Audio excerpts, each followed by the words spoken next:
இன்றைய தியானம். அவர் இயேசு கிறிஸ்து மரித்தோரிலிருந்து எழுந்ததினாலே அழியாததும் மாசற்றதும் வாடாததும் ஆகிய சுதந்திரத்திற்கு ஏதுவாக ஜீவனுள்ள நம்பிக்கை உண்டாகும்படி தமது மிகுந்த இரக்கத்தின்படியே நம்மை மறுபடியும் ஜெனிப்பித்தார். 1 பேதுரு 1:4. ஆண்டவரும் இரட்சகருமாகிய இயேசு கிறிஸ்துவின் நாமத்தினாலே இந்த காலை வேளையிலே இன்றைய தியான நிகழ்ச்சியின் வாயிலாக உங்கள் ஒவ்வொருவரையும் சந்திப்பதில் நான் கிறிஸ்துவுக்குள் மிக்க மகிழ்ச்சி அடைகிறேன். பிரியமானவர்களே, அப்போஸ்தலனாகிய பேதுரு இந்த முதலாம் நிருபத்தில் இயேசு கிறிஸ்து மரித்தோரிலிருந்து எழுந்ததினாலே அழியாததும் மாசற்றதும் வாடாததுமாகிய சுதந்திரத்திற்கு ஏதுவாக இயேசு கிறிஸ்து மரித்தார், 3ஆம் நாள் உயிரோடு எழும்பினார்.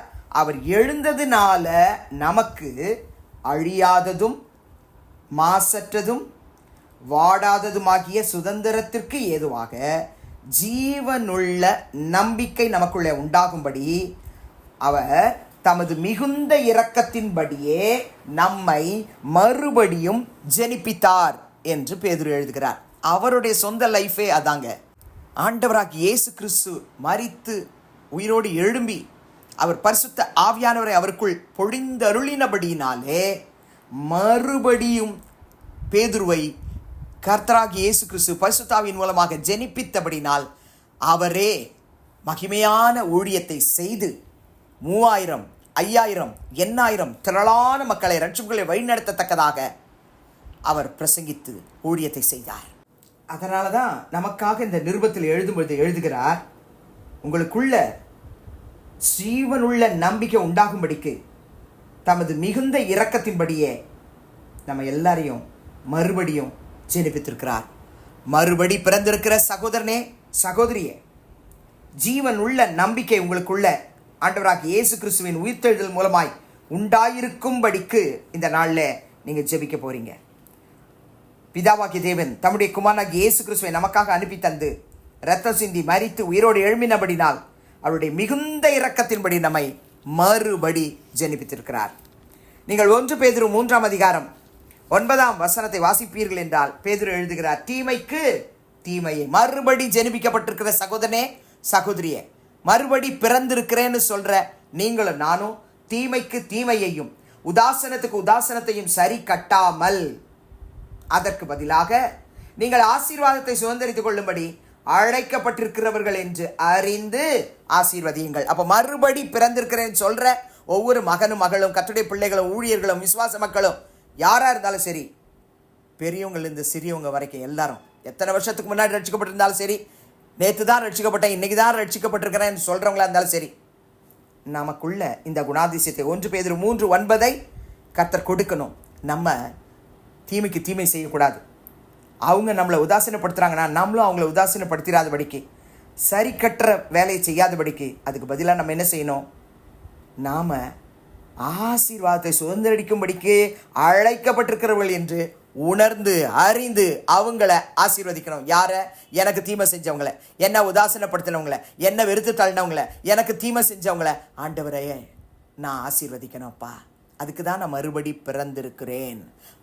பிறந்திருக்கிறேன்னு சொல்ற என் அன்பு சகோதர சகோதரிகளே, கர்த்தராகிய இயேசு கிறிஸ்து சீக்கிரமாய் வரப்போகிறார். நம்முடைய வாழ்க்கையில ஒரு மாற்றத்தை அவர் எதிர்பார்க்க விரும்புகிறார்.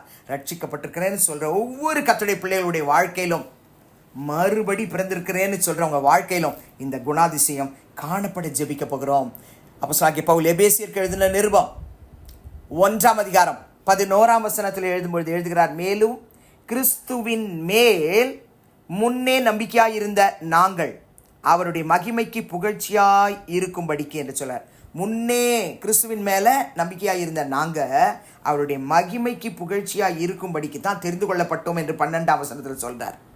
அதே எபேசியர் 1:14 எழுதுறாரு, அவருக்கு சொந்தமானவர்கள் அவருடைய மகிமைக்கு புகழ்ச்சியாக மீட்கப்படுவார்கள் என்பதற்கு ஆவியானவர் நம்முடைய சுதந்திரத்தின் அச்சாரமாய் இருக்கிறார்னு எழுதுறாரு. நம்ம ஆண்டவருடைய மகிமைக்கு புகழ்ச்சியாக இருக்கும்படிக்கு நம்மை தெரிந்தெடுத்திருக்கிறார். நம்ம அவருக்கு சொந்தமானவர்கள், பரிசுத்த ஆவியானவரை அச்சாரமாய் பெற்றிருக்கிறோம் என்று பவுல் சொல்லுகிறார். இதே எபேசியர் 1ஆம் அதிகாரம் 18ஆம் வசனத்தில் தாம் நம்மை அழைத்ததினாலே நமக்கு உண்டாயிருக்கிற நம்பிக்கை இன்னதென்றும் பரிசுத்தவான்களிடத்தில் தமக்கு உண்டாயிருக்கிற சுதந்திரத்தினுடைய மகிமையின் ஐஸ்வர்யம் இன்னதென்றும் எழுதிட்டு 19ஆம் வசனம் கடைசியில் எழுதுகிறார். அவர் உங்களுக்கு பிரகாசமுள்ள மனக்கண்களை கொடுக்க வேண்டும் என்று வேண்டிக் கொள்ளுகிறேன். கர்த்தர் நம்மளை மறுபடி ஜெனிப்பித்திருக்கிறாரா? நீங்கள் மறுபடி பிறந்திருக்கிறீங்களா? மறுபடி நீங்கள் பிறந்திருக்கிறீங்கன்னு சொன்னால் பேதுரு தன்னுடைய முதல் நிருபத்தில் எழுதும் பொழுது 1 பேதுரு 5ஆம் அதிகாரம் 4ஆம் வசனத்தின்படி அவர் மகிமையாய் வெளிப்படும் பொழுது வாடாத கிரீடத்தை நாம் பெற்றுக்கொள்வோம் என்று எழுதுகிறார். பிரதான மேய்ப்பர் வெளிப்படும் நாள் மிக சமீபம். பெரியமானே, மறுபடி பிறந்திருக்கிறேன் என்று சொல்லுகிற நம்ம பதிலுக்கு பதில் செய்து விடாமல் ஆசீர்வதிக்க மறுபடி பிறந்திருக்கிறேன்னு சொல்லி உணர்ந்து நம்ம அதற்குரிய கனிகளை நம்முடைய சுபாவத்தில் வெளிப்படுத்தி பிரதான மேய்ப்பராக இயேசு கிறிஸ்து வெளிப்படும் போது மகிமையுள்ள வாடாத கிரீடத்தை பெரும்படிக்கு ஜெபிக்கலாமா? அன்பின் பிதாவே, இயேசுவின் நாமத்தில் இந்த காலையில் நம்முடைய சமூகத்துக்கு நாங்கள் வருகிறோம். 1 பேதுரு 1:4 எங்கள் ஆண்டவராகிய இயேசு கிறிஸ்து உம்முடைய மிகுந்த இரக்கத்தின்படி எங்களை மறுபடி ஜெனிப்பித்தது ஸ்தோத்திரம். இயேசு கிறிஸ்து மரித்தோரிலிருந்து எழுந்ததினாலே அழியாதது, மாசற்றது, வாடாததுமாகிய சுதந்திரத்துக்கு ஏதுவாக ஜீவன் உள்ள நம்பிக்கை எங்களுக்குள் உண்டாகும்படி எங்களை மறுபடி ஜெனிப்பித்ததுக்காய் நன்றி. எங்களுக்குள் பழைய சுபாவங்களை முற்றிலுமாய் களைந்து போட்டுவிட்டு ஆவியின் கனிகளை எங்கள் வாழ்வில் வெளிப்படுத்த உதவி செய்யும். பிரதான மேய்ப்பராக இயேசு கிறிஸ்துவே நீர் வெளிப்படும் பொழுது மகிமையுள்ள வாடாத கிரீடத்தை பெற்றுக்கொள்ளத்தக்கதாக எங்களை நீர் மாற்றும், ஆசீர்வதியும். இயேசுவின் நாமத்தில் பிதாவே, ஆமென். கிறிஸ்துவுக்குள் பிரியமானவர்களே, இந்த நாளில் கர்த்தர் தாமே உங்களோடு கூட இருப்பாராக, உங்களை ஆசீர்வதிப்பாராக, உங்களை நடத்துவாராக. ஆமென்.